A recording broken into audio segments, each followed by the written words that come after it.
آیت نمبر 21 میں اللہ پاک فرماتے ہیں سورہ حامیم السجدہ کے، پھر وہ لوگ اپنی کھالوں سے کہیں گے تم نے ہمارے خلاف کیوں گواہی دی؟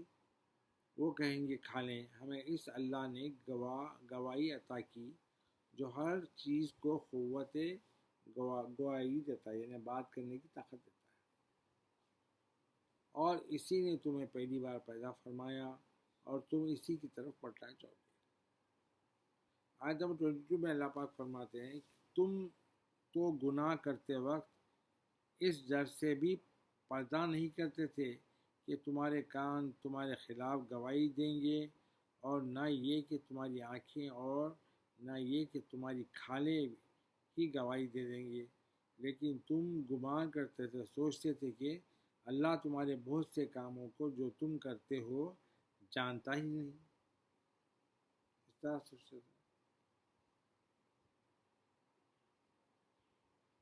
آیت نمبر 23 میں اللہ پاک فرماتے ہیں اور تمہاری یہی گمان جو تم نے اپنے رب کے بارے میں قائم کیا ہے تمہیں ہلاک کر گیا، سو تم نقصان اٹھانے والوں میں سے ہو گئے۔ آیت نمبر 24 میں اللہ پاک فرماتے ہیں اور اب اگر وہ صبر کریں تب بھی ان کا ٹھکانہ دوزخ ہے، اور اگر وہ توبہ کر کے ذریعے اللہ کی رضا حاصل کرنا چاہیں تو بھی وہ رضا پانے والوں میں نہیں ہوں گے۔ توبہ کرنے تو بھی اللہ قبول کرنے والے نہیں ہیں لوگوں کی۔ آیت 25 میں اللہ پاک فرماتے ہیں اور ہم نے یعنی اللہ نے ان کے لیے ساتھ رہنے والے شیاطین مقرر کر دیے، سو انہوں نے ان کے لیے تمام برے اعمال اچھا کر کے دکھایا، شیطان جو ان کے آگے تھے اور ان کے پیچھے تھے، اور ان پر وہی فرمان عذاب ثابت ہو گیا جو ان امتوں کے بارے میں صادر ہو چکا تھا۔ اب شیطان مزگائڈ کرا، برے اعمال کی طرف اچھے کر کے دکھا دیا، تو ظاہر ہے ویسے لوگوں کا ٹھکانہ بھی جہنم ہے۔ جو جنات اور انسانوں میں سے ان سے پہلے گزر چکی تھی بے شک وہ نقصان اٹھانے والے تھے۔ آیت نمبر 26 میں اللہ پاک فرماتے ہیں اور کافر لوگ کہتے ہیں کہ تم اس قرآن کو مت سنا کرو اور اس کی قرأت کے اوقات میں شور و غل مچا دیا کرو تاکہ تم ان کے قرآن پڑھنے پر غالب ہو جاؤ۔ آیت نمبر 27 میں اللہ پاک فرماتے ہیں بس ہم کافروں کو سخت عذاب کا مزہ چکائیں گے اور ہم انہیں ان کے برے اعمال کا بدلہ ضرور دیں گے جو بھی وہ کرتے رہے۔ آیت نمبر 28 میں اللہ پاک فرماتے ہیں یہ دوزخ اللہ کے دشمنوں کی پنشمنٹ ہے، ان کے لیے اس میں ہمیشہ رہنے کا گھر ہے، یہ اس کا بدلہ ہے جو وہ ہماری آیتوں کا انکار کرتے تھے۔ آیت نمبر 29 میں اللہ پاک فرماتے ہیں اور جن لوگوں نے کفر کیا ہے کہیں گے اے ہمارے رب ہمیں جنات اور انسان میں سے وہ دونوں دکھا دے جنہوں نے ہمیں گمراہ کیا تھا، ہم انہیں اپنے قدموں کے نیچے رون ڈالیں گے تاکہ وہ سب سے زیادہ ذلیل ذلت والوں میں سے ہو جائے۔ سمجھے؟ آیت نمبر 30 میں اللہ پاک فرماتے ہیں بے شک جن لوگوں نے کہا ہمارا رب اللہ ہے پھر وہ اس پر مضبوطی سے قائم ہو گئے تو ان پر فرشتے اترتے ہیں اور کہتے ہیں کہ تم خوف نہ کرو، ڈرو مت اور نہ غم کرو، اور تم جنت کی خوشیاں مناؤ جس کا تم سے وعدہ کیا جاتا ہے۔ آیت نمبر 31 میں اللہ پاک فرماتے ہیں ہم دنیا کی زندگی میں بھی تمہارے دوست اور مددگار ہیں اور آخرت کی زندگی میں بھی، اور تمہارے لیے وہاں پر ہر نعمت ہے جسے تمہارا جی چاہے، اور تمہارے لیے وہاں وہ تمام چیزیں حاضر ہے جو تم طلب کرو، تم چاہو۔ آیت نمبر 32 میں اللہ پاک فرماتے ہیں یہ بڑے بخشنے والے بہت رحم فرمانے والے رب کی طرف سے مہمانی ہے، یعنی اللہ تعالیٰ کے مہمان بنے گے۔ آیت نمبر 33 میں اللہ پاک فرماتے ہیں اور اس شخص سے زیادہ خوش گفتار اچھا بات کرنے والا کون ہو سکتا ہے جو اللہ کی طرف بلائے اور نیک عمل کرے اور کہے بے شک میں اللہ اور اس کے رسول کا کہ فرما بردار ہوں۔ آیت نمبر 34 میں اللہ پاک فرماتے ہیں اور نیکی اور بدی برابر نہیں ہو سکتی اور برائی کو بہتر طریقے سے دور کیا کرو، نتیجہ چند وہ شخص کے تمہارے اور جس کے درمیان دشمنی تھی گویا وہ نرم جوش دوست ہو جائے گا۔ نہیں سمجھے؟ یعنی اللہ تعالیٰ کیا بول رہے ہیں؟ نیکی اور بدی دونوں برابر ہو سکتے، کیا ہو سکتے؟ پھر بول رہے ہیں برائی کو بہتر طریقے سے، جو برائی ہے اس کو اچھے طریقے سے دور کر دو۔ دور کیا کرو؟ اس کا رزلٹ وہ ہوگا کہ وہ شخص تمہارے اور جس کے درمیان دشمنی تھی گویا وہ گرم جوش دوست ہو جائے گا۔ یعنی اگر ایسا کریں گے، جس کے ساتھ تمہاری دشمنی تھی تم اچھا سلوک اس کے ساتھ کریں گے تو انہیں تمہارا اچھا دوست بن جائے گا۔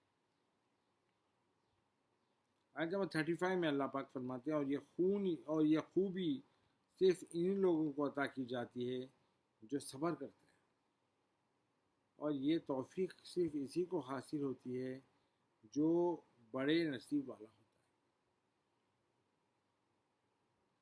آیت نمبر 36 میں اللہ پاک فرماتے ہیں اور اے بندے مومن، اگر شیطان کے وسوسے اندازی سے تمہیں کوئی وسوسہ آ جائے تو اللہ کی پناہ مانگ لیا کرو، بے شک وہ خوب سننے والا خوب جاننے والا ہے۔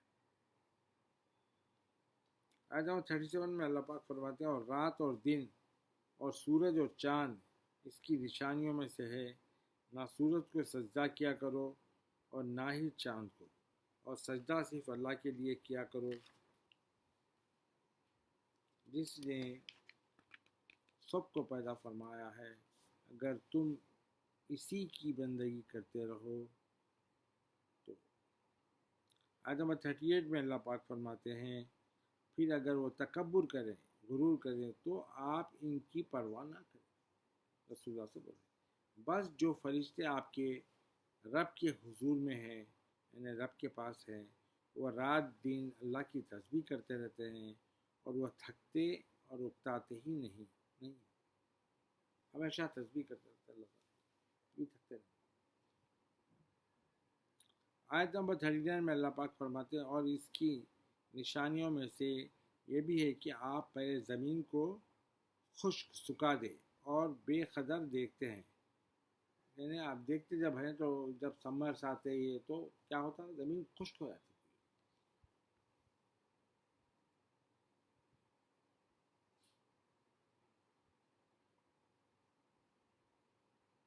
پھر جب ہم اس پر یعنی اللہ تعالیٰ پانی اس پر برساتے ہیں تو وہ گرین ہو جاتی ہے اور نمو پانے لگتی ہے، یعنی ایک شیپ میں آنے لگتی ہے۔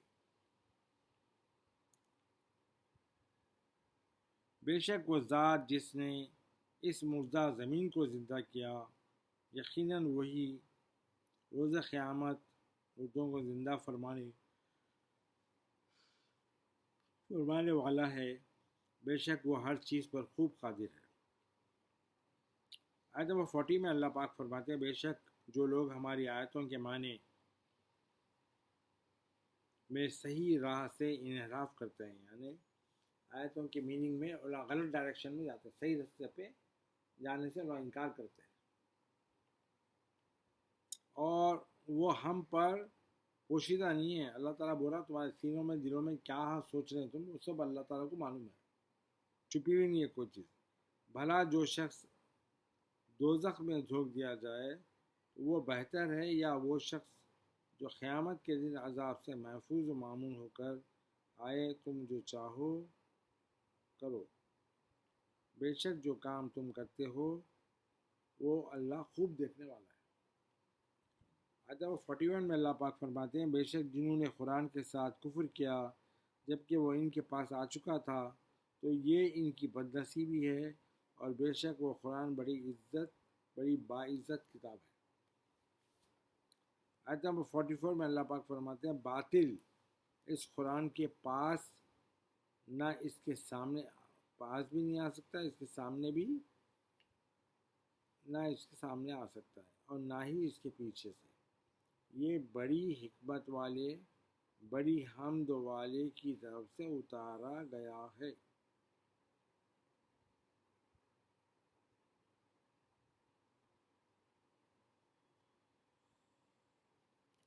آیت نمبر 43 میں اللہ پاک فرماتے ہیں، اے حبیب مکرم صلی اللہ علیہ وآلہ وسلم، جو آپ سے کہی جاتی ہے یہ وہی باتیں ہیں جو آپ سے پہلے رسولوں سے کہی جا چکی ہیں۔ بے شک آپ کا رب ضرور معافی والا بھی ہے اور دردناک پنشمنٹ دینے والا بھی ہے۔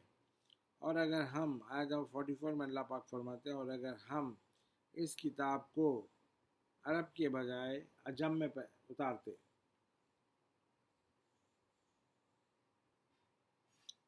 عجمی زبان کا قرآن بنا دیتے، تو یقیناً وہ یہ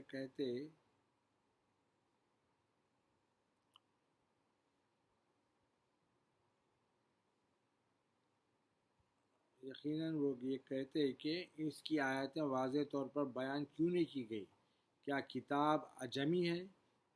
یعنی عرب الگ ہے، عجم ہم لوگ ہیں، یعنی اس طرف والے عجم ہے، اس طرف والے عرب ہے، اور رسول عربی ہے اور رسول عربی ہے۔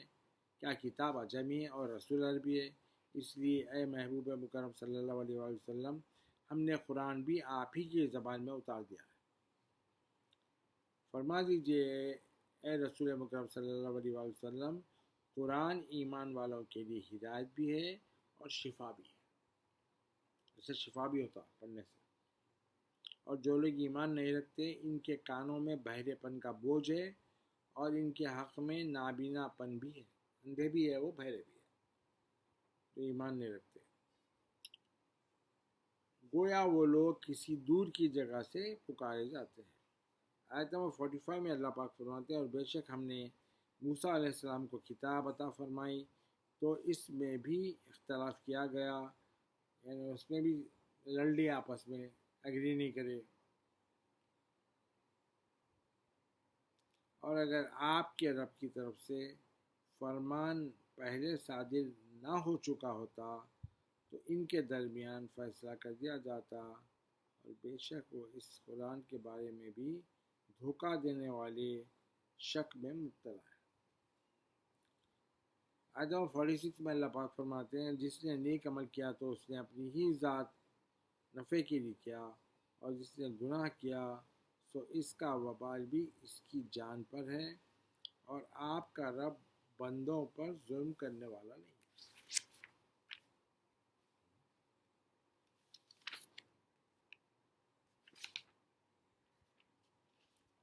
آیت نمبر 47 میں اللہ پاک فرماتے ہیں، اسی اللہ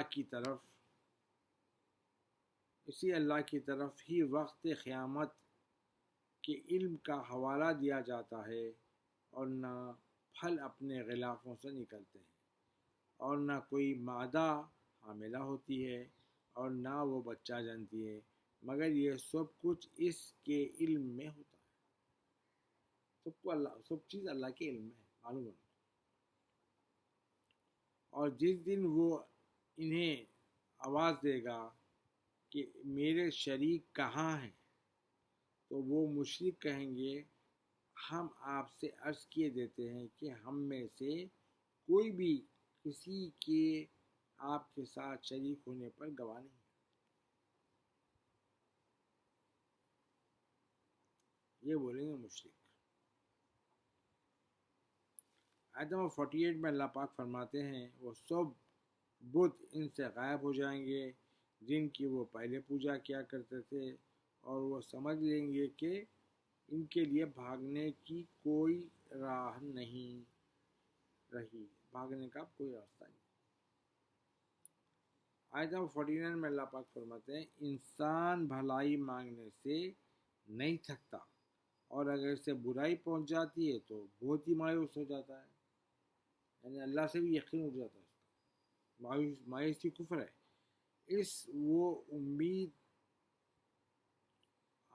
وہ امید توڑ بیٹھنے والا ہو جاتا ہے۔ آیت نمبر 50 میں اللہ پاک فرماتے ہیں، اگر ہم اسے اپنی جانب سے رحمت کا مذاق چکھا دیتے ہیں تو اس تکلیف کے بعد جو اسے پہنچ چکی تھی وہ ضرور کہنے لگتا ہے کہ یہ تو میرا حق تھا اور میں نہیں سمجھتا کہ قیامت برپا ہونے والی ہے۔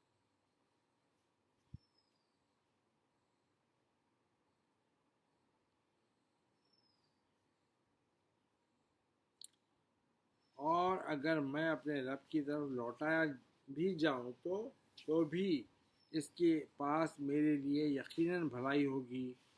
تو ہم ضرور کفر کرنے والوں کو ان کاموں سے آگاہ کر دیتے ہیں جو انہوں نے انجام دیا۔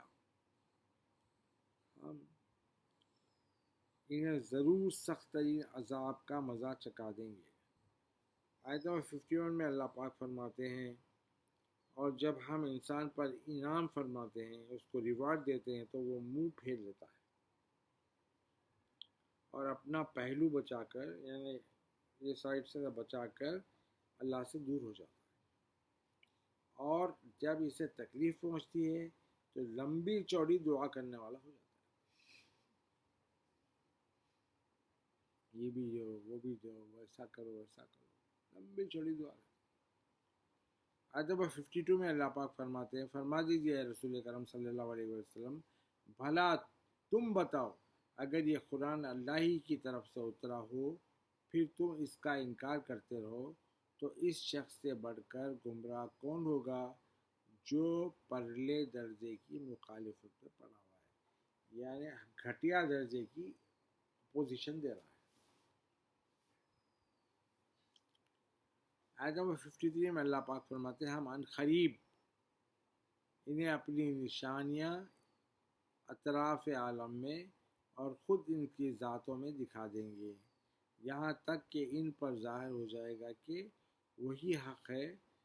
کیا آپ کا رب آپ کی حقانیت کی تصدیق کے لیے کافی نہیں ہے کہ وہی ہر چیز پر گواہ ہے؟ آیت نمبر 54 میں اللہ پاک فرماتے ہیں، جان لو کہ وہ لوگ اپنے رب کے سامنے پیشی کی نسبت شک میں ہیں، یعنی اللہ تعالیٰ کے سامنے پیش ہونے کے بجائے شک میں ہے۔ خبردار، وہی اپنے علم و قدرت سے، اللہ تعالیٰ اپنے علم و قدرت سے ہر چیز کا احاطہ کیے ہوئے ہے، اس کو کنٹرول میں لیے ہوئے ہے۔ صدق اللہ العظیم و صدق مولانا رسول الکریم۔